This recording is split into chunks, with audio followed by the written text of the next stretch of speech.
My name is James Williams Jr., and I'm going to show you guys somebody who I think deserves the Great Humanity Award. Her name is Jane Elliot. Check this out. I don't know how old this video is.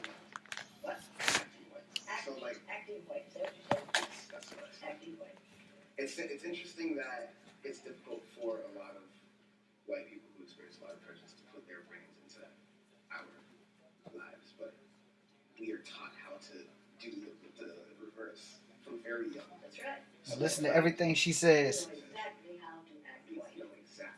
And that is the message in the schools in your country and mine on a daily basis. But would you call it a defense mechanism, or would you call it conformity? I would call it survival.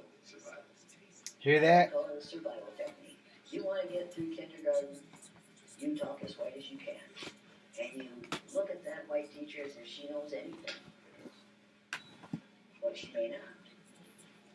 Particularly if she considers herself a teacher instead of an educator.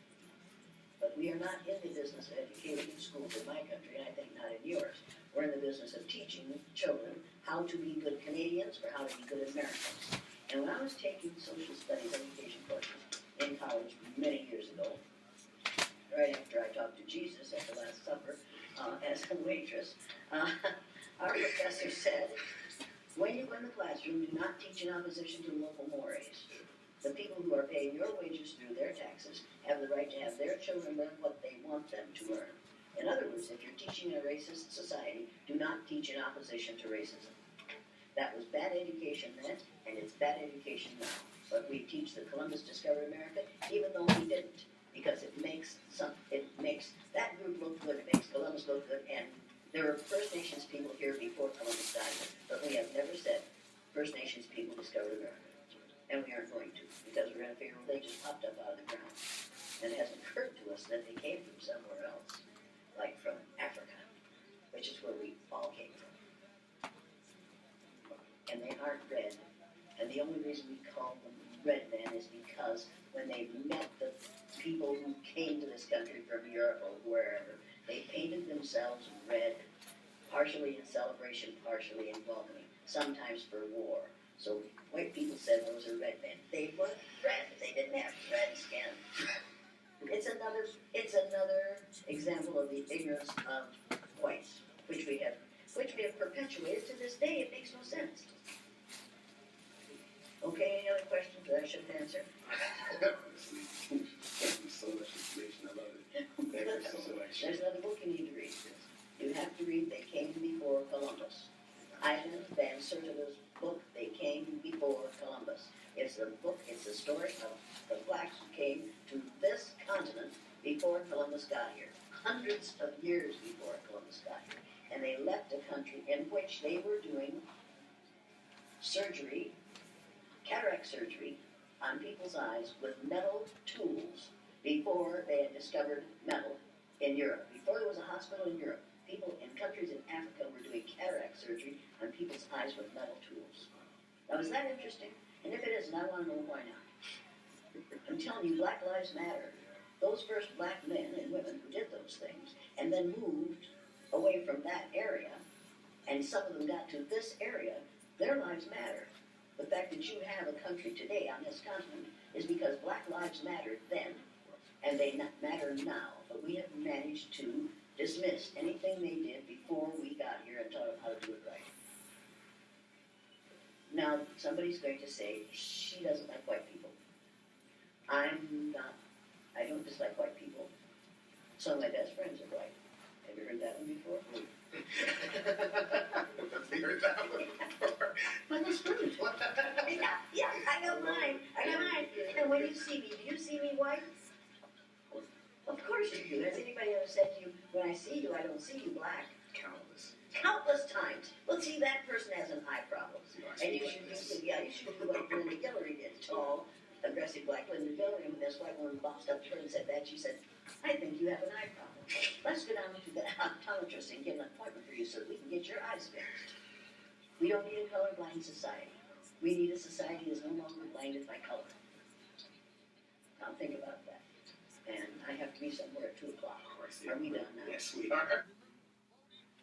I love that woman.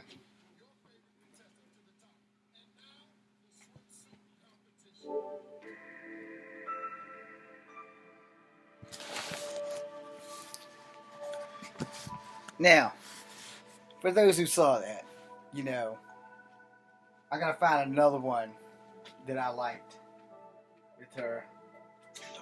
And I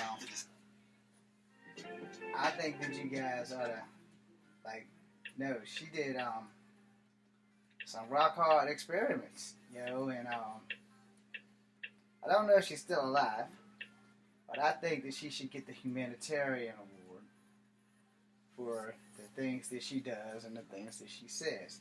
And yeah, you're watching it on a PlayStation. I'm poor. It's not like I have all white people in America video are born with clips. some sort of racist beliefs, whether they want to So, admit it or not. here we go. And that is what Jane Elliot believes and has been preaching for decades. Welcome to News in History, where we talk about all of the most shocking events that have happened in history. Although this episode, we can't really call it history too much, because racism is still alive and running rampant today as much as it was 50 years ago. Jane Elliot was born in 1933. She's an American former third-grade teacher, anti-racism activist, educator, public speaker, feminist, and LGBT activist. Now, how would you feel if you were judged strictly based on your eye color? Brown eyes being more superior to blue eyes. That's the experiment. You with the blue eyes being forced to wear a collar around your neck to signify that you are less than everyone else. And no, you are not allowed to take that collar off, because guess what? People are discriminated against due to their skin color, and they cannot just remove that. Take a look at Jane Elliot on the Oprah Winfrey Show in 1992, where she has the audience participate unknowingly in this exercise. And look at how upset some of the white people are for being discriminated against. How many of you people of color can take off the collar that we have put on you? How many of you can take off your collar? Well, we can see where this is going. She's saying that everybody has racism in them. It's not really about the eye. She's trying to teach about racism. But she can't get away from the fact that God created the races, and you are going to be different. You can't help it. God to be like that. One race, the human race, and human beings created racism. Amen. It's called the blue-eyed, brown-eyed experiment. She first tried this exercise with her third-grade class on April 5th, 1968, a day after Martin Luther King Jr. was assassinated. She chose to do it that morning when her first student arrived and said, "Why was that king murdered?" When the rest of the class arrived, she asked the children what they knew about black people and if they would like to try an exercise to feel what it would be like to be treated the way a person of color is treated in America. In the city, many places in the United States, how are black people treated? How are Indians treated? How are people who are of a different color than we are treated? Like they're part of this world. They don't get anything in this world. Why is that? Because they're different colors. You think you know how it would feel to be judged by the color of your skin? Do you think you do? No, I don't think you'd know how that felt unless you had been through it, would you? It might be interesting to judge people today by the color of their eyes. Would you like to try this? Yeah. Sounds like fun, doesn't it? Since I'm the teacher and I have blue eyes, I think maybe the blue-eyed people should be on top the first day. Up here? I mean, the blue-eyed people are the better people in this room. Oh, yes, they are. She then decided to use eye color rather than skin color to show the children what segregation would be like. After the children tried out each role being superior or inferior to the other group, Jane Elliot had them write down what they had learned. The students' individual experiences were printed in the Riceville Recorder on April 18th, 1968, under the headline, "How Discrimination Feels," and then the story was picked up by the Associated Press. After the Associated Press article, Jane Elliot was invited to appear on The Tonight Show starring Johnny Carson to speak about her exercise in a short interview segment, but the audience reaction was negative for the most part. One letter even said, How dare you try this cruel experiment out on white children? Black children grow up accustomed to such behavior, but white children? There's no way they could possibly understand it. It's cruel to white children and will cause them great psychological damage. Jane Elliot became less and less popular after all her publicity. Teachers shunned her in the staff room. People whispered about her when she was around. Even her eldest daughter was taunted at school. In 1970, ABC produced a documentary about Jane Elliot called The Eye of the Storm, which made her nationally known. Books were written about her, other documentaries were made, and she began to receive awards. Spoke at 350 colleges and universities, and has appeared on the Oprah Winfrey Show 5 times.